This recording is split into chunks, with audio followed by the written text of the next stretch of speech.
Straight to the big story that we're tracking this hour. For the first time, China may have conceded that the state of Arunachal Pradesh is indeed a part of India. People's Daily, in an article on old age population, mentions Arunachal Pradesh as part of the Indian territory. The article goes on to compare the population of India and China and how the two countries have reaped benefits of their massive demographic dividends to push their economic growth.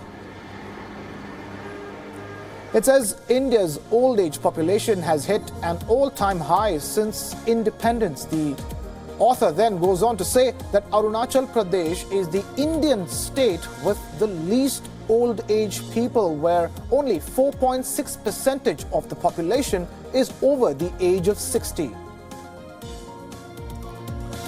India and China have a long-standing border dispute over the territory that lies south of the McMahon Line. The McMahon Line was part of the 1914 Simla Convention between British India and Tibet. The agreement has been rejected by China. Both the countries agreed on a line of actual control after the 1962 war. Earlier this year, there were reports of Chinese troops intruding into Indian territory in Arunachal Pradesh.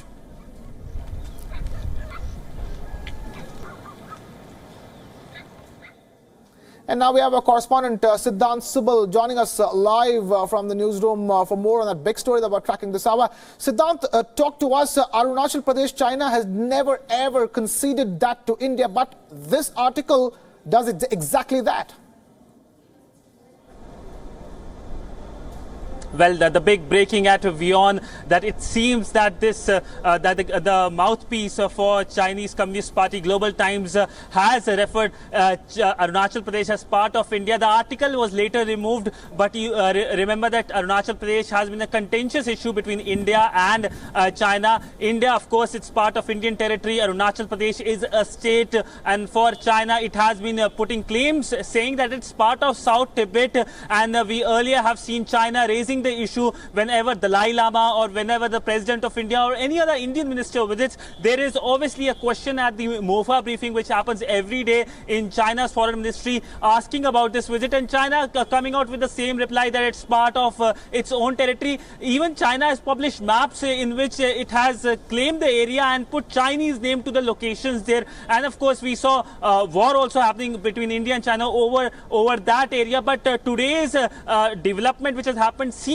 to be an inadvertent mistake which has taken place, because the article was immediately removed. But by and large, if we talk about India-China relationship, after the Doklam incident last year, both the countries have been trying to make sure that such kind of incidents aren't repeated. The Indian Prime Minister and the President of China have met thrice in just four months. First in Wuhan, then of course in China during the sidelines of the SCO summit, and then in Johannesburg just few weeks ago, just last week actually, and both have tried to sort out the differences. There have been high-level visits that have been planned, especially in this month, the month of August, in which trade delegations are to go from India to China, and the Chinese defense minister and the Chinese foreign minister are expected to visit to India later this year to talk about the issues, because remember, China and India know that they are growing powers, they are growing Asian giants, and if they indulge in confrontation, it won't be helpful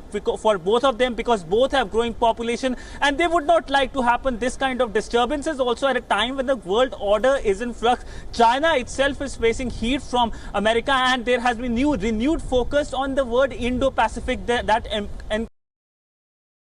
shows of India to America. So that of course remains another issue that gives anxiety to China. But today's development is an interesting development that has happened in relationship between the two countries. Thank you, Siddhant Subal, for joining us with that update.